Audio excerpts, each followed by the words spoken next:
Attractive প্রেজেন্টেশনের অভাবে আমরা ইসলামের কথাকে তুলে ধরতে পারি না। ওরা যে মতবাদ, ওদের যে ডক্ট্রিন, ওদের যে আইডিওলজি, ওদের যে চিন্তা চেতনা, বস্তা পচা মতবাদকে ওরা সুন্দরভাবে বিউটিফাই করে, ফান্ডিং করে, এমন প্যাট্রনেজের সাথে গোটা বিশ্বে আনে, চোখ ধাঁধানো মনে হয়। কিন্তু আমাদের প্রপার প্রেজেন্টেশনের কারণে আমরা ইসলামকে নন মুসলিম বন্ধুদের কাছে তুলে ধরতে পারি না। এজন্য আমরা অমুসলিম দেশে যারা থাকি, এটা আমাদের সবার দায়িত্ব। We all are the ambassador of Islam in a non Muslim land. প্রত্যেকে আমরা ইসলামিক অ্যাম্বাসেডর। আপনাকে দেখে ওরা ইসলামকে জাজ করবে। আপনি যদি মিথ্যা বলেন তো আপনার গালে দিবে না, বলবে মুসলমানরাই এরকম। আপনি লেনদেনে যদি কারচুপি করেন, বলবে মুসলমানরাই এরকম। এজন্য আপনাকে অ্যাম্বাসেডরের ভূমিকা পালন করতে হবে নন মুসলিম দেশে। এবং নন মুসলিম দেশে স্থায়ীভাবে যদি কেউ থাকতে হয়, তার দাওয়াতের নিয়তে থাকতে হবে। It's a must, I repeat. অমুসলিম দেশে ব্যবসা করতে যাবেন অস্থায়ীভাবে, ওকে। চাকরি, ওকে।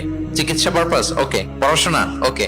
কিন্তু স্থায়ীভাবে যদি কোনো অমুসলিম দেশের পাসপোর্ট নিয়ে থাকতে হয়, স্থায়ীভাবে, of course it should be with the intention of দাওয়া।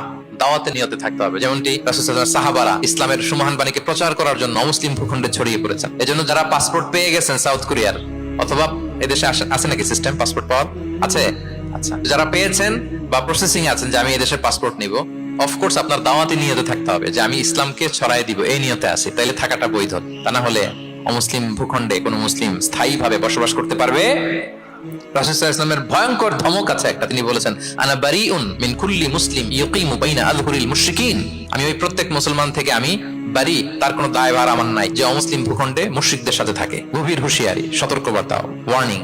কিন্তু যদি আপনি উইথ দ্য ইন্টেনশন অফ দাওয়াতে নিয়তে থাকেন যে এখানে আমি একটা মসজিদ করব, মসজিদের সাথে লেগে থাকবো, আমার বুদ্ধিস্ট প্রতিবেশীর কাছে আমি ইসলামের সুমহান বাণী পৌঁছে দিব, আমার কলিগদেরকে বুঝাবো দেখো ইসলাম খুব ফ্লেক্সিবল, এটা ন্যাচারাল রিলিজিয়ান, এটা মানবতার ধর্ম, এটা এমন এমন, এইভাবে আমি বুঝাবো, এই নিয়তে যদি আপনি থাকেন, তাহলে আপনি এই দেশে স্থায়ীভাবে থাকতে পারবেন।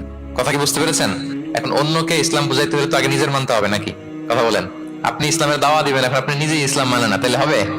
আগে নিজের মানতে হবে, কি বলেন? আগে নিজের ইসলামকে কি করতে হবে? মানতে হবে। আমার প্রিয় ভাইরা, Islam is our identity, Islam is our honour. আমাদের সম্মান হচ্ছে ইসলামে। ওমর ফারুক রাদিয়াল্লাহু তাআলা আনহু বলতেন, নাহনু কওমুন আ'আজ্জানাল্লাহু বিল ইসলাম। আমরা এমন জাতি যে জাতিকে আল্লাহ তাআলা ইসলাম দিয়ে সম্মানিত করেছে।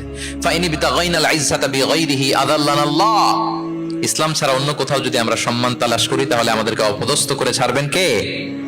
একটাই মনোনীত ধর্ম আল্লাহ তাআলার কাছে, সেটা হচ্ছে ইসলাম। আওয়াজ করে বলুন, সেটা কি?